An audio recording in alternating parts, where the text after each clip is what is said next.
Okay, here's Gemma. We are out here looking at grooming for connection. We were going to go for a ride today, but as you can see, the snow is starting to fly. And it is unseasonably warm here in Pacific Northwest, which means instead of snow on January 6th, we are up to our knees in. Hi, Gemma. You say hi? Hi, pretty girl. I know I love you too. Kisses. Up to our knees in mud. Mud everywhere. So we I think we're just going to spend some time grooming for connection. As you can see, we have a passel of horses out here. And they're all muddy. This is Cielo. He's our old guy. He came to us as a rescue and been with a wonderful older lady who just hadn't been able to spend time with him. He is registered, and it appears he's had quite a bit of training, although he had been a pasture pet for many years, so it took us a while. But he is my husband's horse. He's a little too high strung. He is a gaited horse, and a little too high strung for me to be able to enjoy him. I'll ride him occasionally, but I don't enjoy it. And he probably knows that, so he doesn't necessarily enjoy me riding him. I see it all. And then this is one of our old girls. Actually came from my dad as a gift to one of our kiddos. This is Harley. She's a good old girl. Kind of one of your steady eddies. She can be a little bossy, a little pushy. We worked through some issues with her not trying to brush her rider off and being a little bit buddy sour and barn sour. But for the most part, we've worked through those issues. And then this is my chosen horse, of course. This is Gemma. In 2021, I had it on my heart to rescue a wild Mustang. And so I kept looking until I found one that had soft eyes. And at the time, I was naive enough to think that if they had soft eyes, it'd be fairly easy to get them gentled. I think maybe she gentled me more than I gentled her, but it was equally the same amount of work. So anyway, Gemma, we think she's about 6 or 7 years old. She actually came to us with a filly, a 2-week-old filly. So that was interesting. For the first 6 months, we really couldn't work her or try to gentle her because she had a baby to take care of.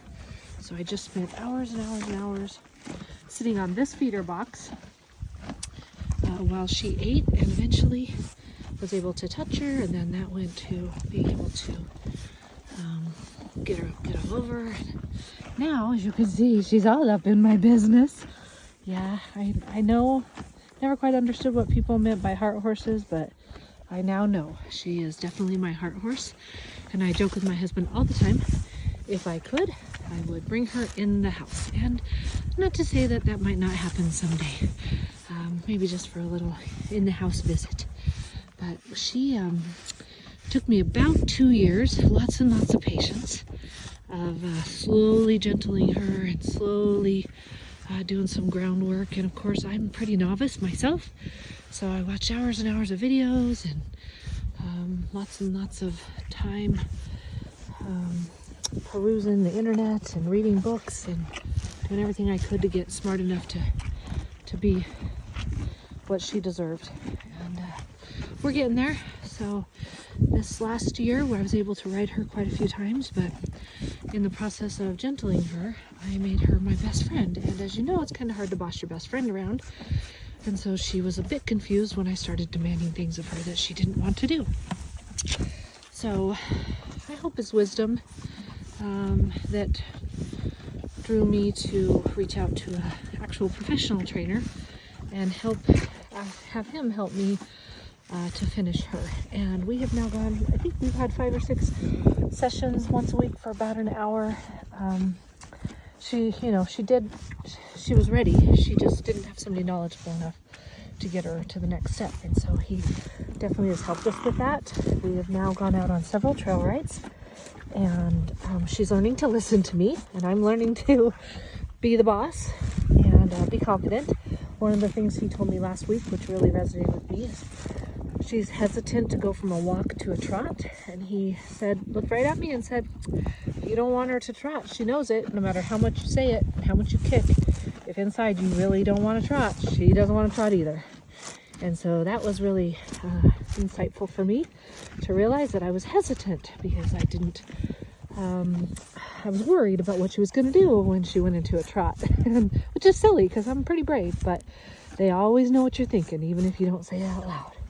So anyway, we'll keep working on that. We go back this Saturday for another session, and what's nice is they have a nice indoor arena and great facility, great people, truly love them. I will definitely share the information if anybody's looking for a trainer or somebody, that can help you out a little bit with horsies. So after I get her cleaned up a little bit, we're going to go for a walk. One of the things, if you don't do this, I highly recommend it.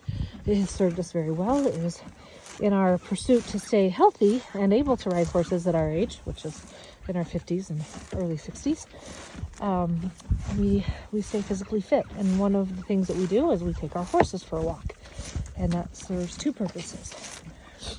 Good, allows us to spend quite a bit of time with them, helps us to desensitize them, as well as helps them stay fit and helps us stay fit. So we'll take you on a journey here, and speaking of journey, there's Journey.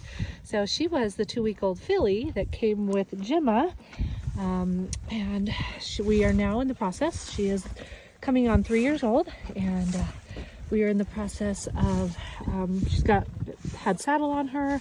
We've put some really, really light kids on her and ponied them, just to give her that experience, as well as them that experience. And she's learning. She's a sweet girl. She's a little high-strung. She's very small. She certainly is more of a pony stature. We have not taped her yet, but we need to do that.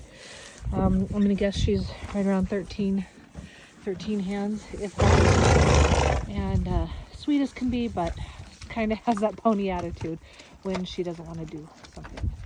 Anyway, I'm going to go ahead and get my hands warm. It's freezing cold out here, and get her haltered up, and we're going to go ahead and go for a walk.